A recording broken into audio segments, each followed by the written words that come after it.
오늘도 시작하지 못하는 당신을 위해 잘하고 싶어서 시작을 망설이는 세상의 모든 완벽주의자들을 위한 진짜 완벽주의 활용법. 완벽이라는 단어는 나와 관계가 없다고 생각했다. 나 자신도 완벽하지 않았고 주변에는 늘 나보다 더 완벽한 사람들이 많았기 때문이다. 내 주변은 언제나 완벽해 보이는 친구나 선배들로 가득했다. 그럴수록 나는 더 작아졌다. 그러다 보니 소중한 순간에 긴장하는 일이 종종 있었고 결과는 들인 노력에 비해 아쉬웠다. 더 철저히 준비하려 애쓸수록 나는 점점 완벽한 결과와 멀어졌다. 그때는 내 노력이나 능력이 부족했기 때문이라고 생각했다. 더 열심히 살아야 한다고 생각했다. 정신건강의학 전문의가 되고도 말로는 완벽하지는 바라지 않아 라고 했지만 사실은 그 모든 과정이 완벽하고 싶은 내 노력이자 발버둥이었다.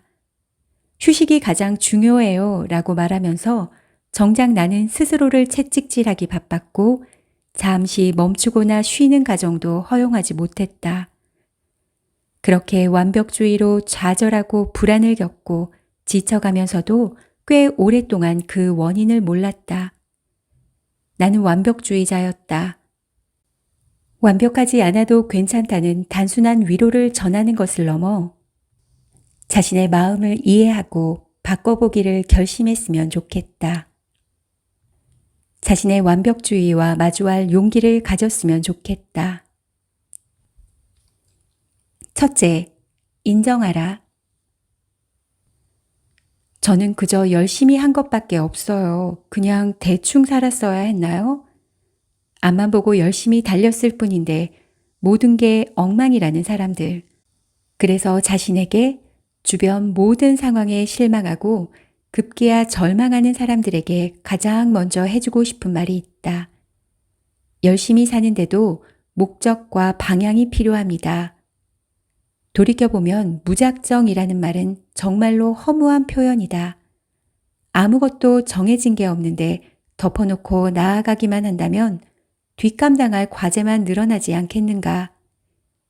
완벽주의자는 자신의 완벽한 기준에 도취하는 경향이 있는데 이 기준이 자신을 늘 긴장하게 만들고 불안의 증폭제가 되고 있음을 눈치채지 못한다. 설령 그것을 알고 그래서 번아웃, 공황장애 같은 실질적인 질병이 찾아왔을지라도 모른 채 하며 더 열심히 살지 못해서 그래. 이 정도로 무너지다니 너무 나약해 라며 스스로를 탓한다. 완벽주의 성향을 제대로 인지하고 조금씩 변화를 시도한다면 열심히 산 나날을 충분히 보상받을 수 있다. 힘을 조금 빼는 완급 조절만 했을 뿐인데 더 좋은 결과와 행복을 얻을 수 있다면 한 번쯤 시도해 볼 만하지 않은가?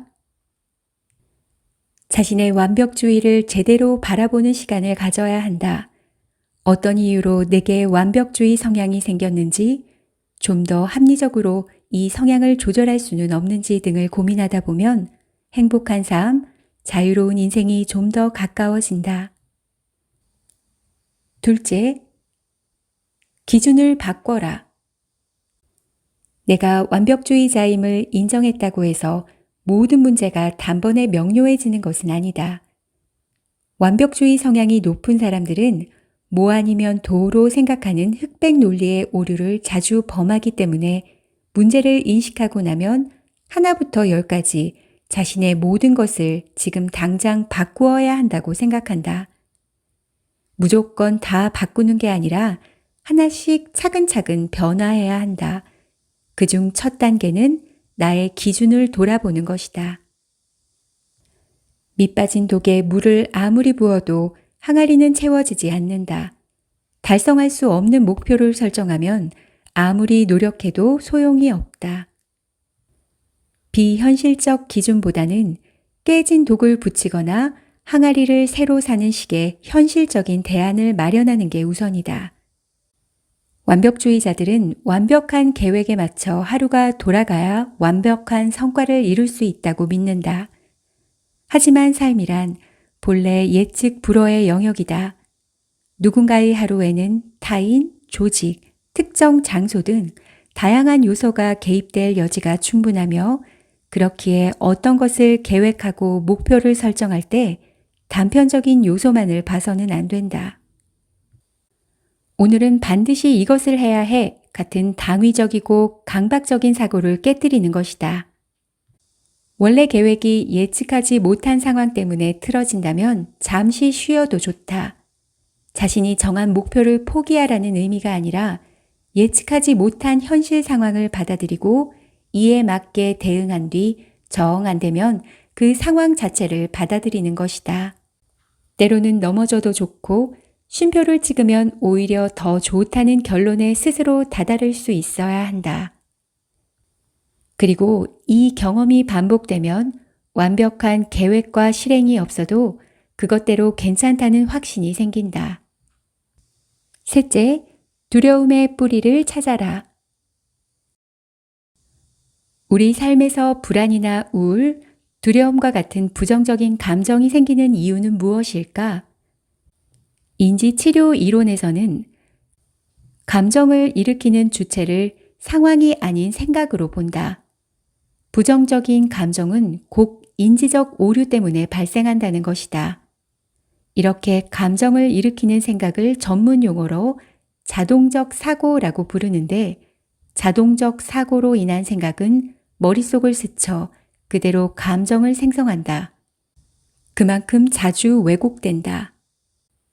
두려움, 불안 같은 감정을 자주 느끼는 사람이라면 이 감정의 발생 과정을 잘 살펴볼 필요가 있다. 언제 어떤 식으로 비합리적인 자동적 사고가 일어났는지 파악한다면 자신을 억압하는 문제 행동을 조금씩 바꿔나갈 수 있다. 물론 자기 생각을 객관적으로 들여다보는 일이 말처럼 쉬운 것은 아니다. 내 생각을 직접 바라보기 어렵다면 타인의 완벽성을 바라보며 그들이 어떤 식으로 사고하는지를 곰곰이 들여다보는 과정이 큰 가르침을 준다. 현실에서 자신과 비슷한 성향의 완벽주의자를 만나기 어렵다면 온라인으로 여러 사람과 교제하며 생각과 고민을 나누는 게 도움이 될 수 있다. 이처럼 내 생각을 바꾸는 일은 어렵지만 나와 비슷한 상황을 겪고 있는 제3자의 피드백은 객관적이고 합리적으로 다가오기 쉽다. 기본적으로 공감을 밑바탕에 두고 나누는 대화이기에 생각과 행동의 변화까지 기대해 볼 수 있는 것이다. 자신의 감정을 불러일으키는 생각이 어떤 것인지를 찾고 싶다면 인지행동 치료를 받아보는 것이 가장 좋다. 그저 앉아서 생각을 떠올리는 것보다 사고의 과정을 직접 손으로 적어보는 것이 매우 효과적이다. 인지행동 치료를 쓰기 치료라고 부르기도 하는 이유이다. 자동적 사고 기록지를 작성하며 자신의 생각을 찾고 평가하는 과정이 왜곡된 사고를 바로잡는 데 도움이 될 것이다. 넷째, 실수에 대한 두려움을 버리고 계속 시도하기. 운동선수뿐 아니라 사람은 누구나 실수를 두려워한다. 치명적인 실수는 때때로 내가 이루고자 하는 목표를 실패로 몰아가는 주요 원인이 되기 때문이다. 하지만 누구도 실수를 완전히 벗어날 수는 없다. 그러니 실수가 생기지 않도록 노력하는 게 아니라 실수에 대한 중압감을 이겨내고 잘 대처하는 능력을 키우는 것이 더 중요하다. 실수를 과도하게 두려워하는 사람들은 실패나 실수가 자존감을 해치지 않도록 일부러 노력하지 않는 인지적 전략을 쓰기도 한다. 실패하더라도 자신의 실수를 정당화할 기회를 마련하는 것이다. 이를 자기 불구화라고 한다. 물론 이런 얕은 수는 일시적으로 자존감을 지켜줄지 몰라도 근본적인 문제를 해결하는 데는 아무런 도움이 되지 않는다. 실수를 대처하는 가장 합리적인 방법은 그것으로 배움을 얻고 기회를 만드는 것이다. 실수 자체를 완벽히 통제할 수 없으니 실수 상황에 대처할 수 있는 능력과 민첩성을 배우자는 의미이다. 또한 실패의 내용을 객관화할 수 있도록 최대한 구체적으로 적어보는 것이 좋다. 기억에 남는 실수, 그때 들었던 생각, 실수로 배운 점, 이전 기준. 무엇보다 포기하지 않고 꾸준히 시도하는 마음가짐을 갖는 게 필요하다. 실패를 다른 각도로 바라보면 언제든 다시 새롭게 도전할 수 있다. 5번째, 완벽하지 않아서 행복한 사람들. 완벽주의자들은 열정적이고 꼼꼼하다. 모든 사항을 검토하며 계획적으로 접근한다. 하지만 문제는 시도하기도 전에 포기한다는 것이다. 스스로 생각한 이상이 너무 커서 항상 준비 중인 상태에 머무른다. 이런 자세가 앞으로 나아가지 못하게 막고 있는 것을 알면서도 완벽주의의 장점을 누구보다 잘 알고 있기에 쉽게 포기할 수 없다고 말한다. 하지만 내가 가진 완벽주의를 조절하는 과정이 성취나 성과를 아예 포기하라는 의미는 절대 아니다. 더군다나 완벽주의를 고집한다고 해서 항상 완벽한 결과를 내는 것도 아니다. 그러니 자신의 규칙, 자신의 계획에 너무 집착할 필요는 없다. 그 기준은 말 그대로 주관적인 해석일 뿐이기 때문이다. 일의 완벽성과 만족도가 반드시 정비례하는 것은 아니다. 우리는 완벽하지 않아도 만족스러울 수 있고 완벽하더라도 만족도가 낮을 수 있다는 점을 깨닫게 된다. 이렇게 자신이 원하는 완벽에 도달하는 과정이 반드시 만족으로 연결되는 게 아니라면 조금 힘을 빼도 충분하지 않을까?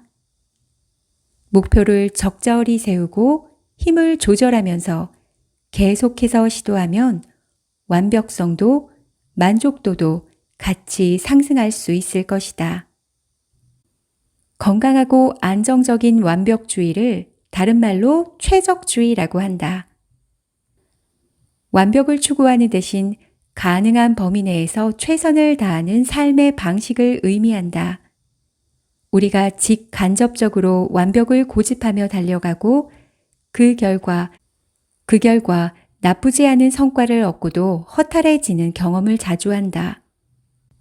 대학 시절 내내 한 번도 한눈 팔지 않고 스펙을 쌓아 남들이 인정하는 좋은 직장에 들어가고도 적성에 맞지 않는다는 생각에 벗어나기 힘들다. 또한 하루를 분 단위로 쪼갰으며 집안과 돌봄, 노동, 커리어를 동시다발적으로 이루려는 워킹맘들은 이렇게 사는 게 맞나 하는 의문을 던진다. 그렇기에 우리에게는 안정형 완벽주의가 필요하다. 자신이 원하는 목표를 향해 열정적으로 달려가면서도 지치지 않는 삶, 성취와 만족을 원동력으로 계속 성장하는 삶을 바란다면 이런 상태를 유지하려는 노력이 필요하다. 걸음수보다 중요한 것은 방향이다. 더 멀리 가기 위해 한 걸음 후퇴했다고 생각하면 마음이 조금 너그러워진다. 힘들어서 포기하고 싶은 마음이 들 때면 반완벽주의 목록을 고쳤으며 현재의 내 삶의 만족도에 초점을 맞추자. 더불어 노력의 결과까지 가는 길은 직선으로 펼쳐진 것이 아니라 꼬불꼬불한 길을 헤매고 때로는 넘어지면서 혹은 한 걸음 물러섰다 다시 나아가면서 도달할 수 있음을 기억하길 바란다. 완벽주의를 내려놓을 때 우리는 비로소 완벽해진다.